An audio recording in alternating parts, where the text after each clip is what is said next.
ঘুরতে যেরকম ভালোবাসি কিন্তু আমি খুব খেতেও। আজ অফিসের কাজে গেছিলাম হাবড়াতে। খুব খিদে পাওয়াতে ঠিক করলাম বিরিয়ানি খাবো। আর বিরিয়ানি খাবো আমেরিকান দাদার বিরিয়ানির দোকানে। তাই পৌঁছে গেলাম অশোকনগর স্টেশনে। ১ নম্বর স্টেশনে পৌঁছে আমি সোজা এই যে ১ নম্বর প্ল্যাটফর্ম থেকে বেরিয়ে সোজা যে রাস্তাটা মেন রোডের দিকে গেছে সেই রাস্তায় পৌঁছে সোজা অটো নিয়ে চললাম আমেরিকান দাদার বিরিয়ানির দোকানে। আমাদের এই অটো ভাড়া লেগেছিল ৬০ টাকা, যেটা আমার একটু বেশিই মনে হয়েছিল।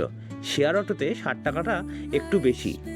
পৌঁছেই আমি গিয়ে দেখলাম সদ্য নতুন হাঁড়ি খোলা হচ্ছে এবং বিরিয়ানির গন্ধে পুরো এলাকা ম করছে। খুব খিদে পেয়েছিল, তাই লোভ সম্বরণ করতে না পেরে সোজা দিয়ে দিলাম ২ প্লেট চিকেন বিরিয়ানির অর্ডার। মাটন বিরিয়ানি শেষ হয়ে গেছিল। বিরিয়ানির কোয়ান্টিটি দেখে আমরা তো অবাক এবং মনে কিন্তু খুশির ফোয়ারা ঝরছে। সুসিদ্ধ আলু, বিশাল পরিমাণ রাইস আর তার সঙ্গে বড় বড় চিকেনের পিস দেখে আমার মন ভরে গেল এবং খেতেও খুব সুস্বাদু ছিল।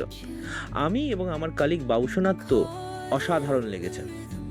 পেট ভরে যাওয়াতে আমরা ওখান থেকে এই কাকপুল হাই স্কুলের উল্টো দিক থেকে অটো ধরে, মানে আমেরিকান দাদার বিরিয়ানি দোকানের ঠিক উল্টো দিক থেকে অটো ধরে আমরা সোজা চলে আসি আবার অশোকনগর স্টেশনে। ফেরার সময় কিন্তু আমাদের ভাড়া লেগেছিল ২৪ টাকা করে। তাই আপনারা এখান থেকে অটো করে ২৪ টাকায় অনায়াসে আমেরিকান দাদার বিরিয়ানির দোকানে পৌঁছে যেতে পারবেন।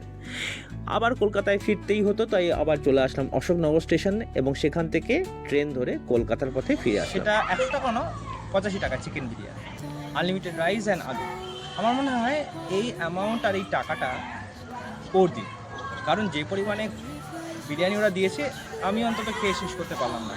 কলকাতায় অনেক বড় বড় বিরিয়ানি জায়গায় খেয়েছি, কাউকে ছোটো না করেই বলছি, এখানে কিন্তু খুব একটা খারাপ না, চিকেনটা খুব সফট ছিল।